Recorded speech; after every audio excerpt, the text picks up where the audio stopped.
Shalom saudara, GKM menyapa kita pada hari ini. Saudara, sudah lebih dari 300 hari kita lewatin di tahun 2023.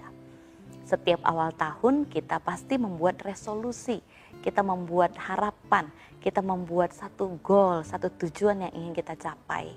Dan setiap akhir tahun, menjelang akhir tahun kita pasti akan kembali mengevaluasi apakah goal tersebut, tujuan tersebut itu sudah kita selesaikan atau berhasil kita capai. Banyak orang berjuang untuk bisa konsisten, banyak orang berjuang untuk bisa berhasil, setia mencapai goal tersebut. Tetapi seringkali kita mendapati bahwa lebih mudah memulai segala sesuatu dengan baik dibandingkan mengakhirinya dengan baik. Banyak orang berusaha untuk memulai sebuah relasi dengan baik, tetapi tidak sedikit orang yang mengakhirinya dengan pertengkaran, perpisahan, bahkan juga perpecahan. Banyak orang memulai pekerjaan dengan mimpi dan tujuan yang baik, tapi tidak sedikit orang yang menjalani bahkan mengakhirinya dengan kekecewaan, bahkan dengan ogah-ogahan.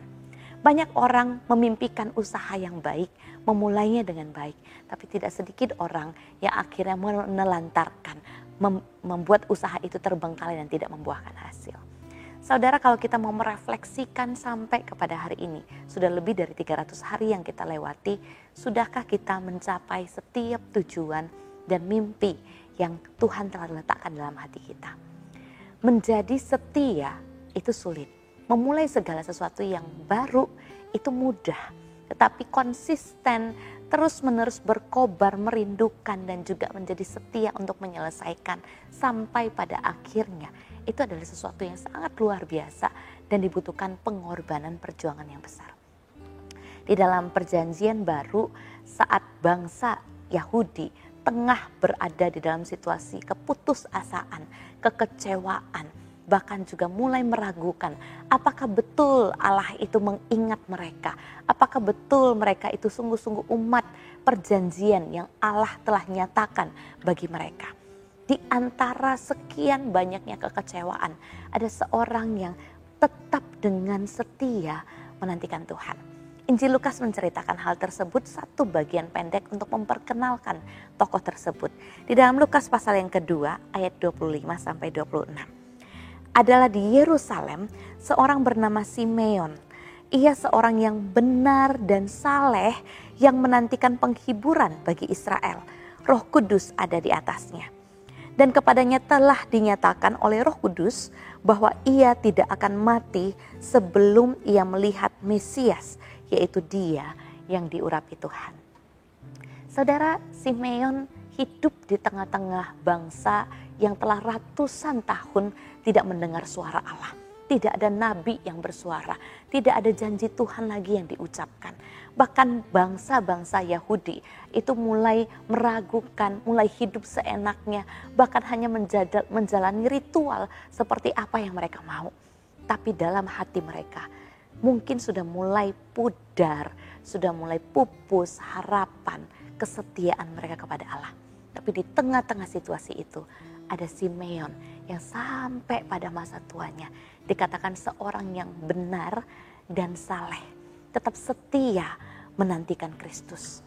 Dan janji Allah yang diberikan kepadanya, ia pegang bahwa ia tidak akan mati sebelum ia melihat Mesias. Saudara, indah sekali melihat bagaimana seorang yang sudah sangat tua tetap bisa teguh di dalam imannya, tetap bisa setia di dalam perjalanan hidupnya, sekalipun di tengah-tengah situasi kehidupannya. Pasti ada banyak suara yang mengatakan, sudahlah kamu nyerah saja, sudah, Tuhan sudah tidak mengingatmu, Tuhan sudah melupakanmu.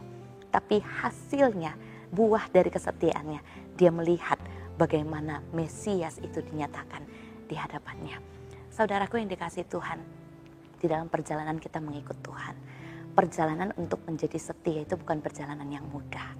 Tapi percayalah, perjalanan menjadi setia di dalam janji Kristus itu adalah perjalanan yang berbuahkan damai sejahtera, sukacita, dan pada akhirnya hati kita akan memuliakan Tuhan. Mari kita berjuang menjelang akhir tahun, mungkin ada banyak kegagalan yang sudah kita lewati. Tetapi kita kembali berkomitmen, kembali belajar. Ada banyak sekali janji Tuhan, bahkan juga teladan-teladan dari tokoh-tokoh Alkitab yang membuktikan kesetiaan mereka. diperhitungkan oleh Tuhan. Di dalam menjalani hidup iman kita, mari kita terus berjuang. Sudahkah aku menjadi murid Kristus yang setia? Tuhan Yesus memberkati setiap kita. Amin.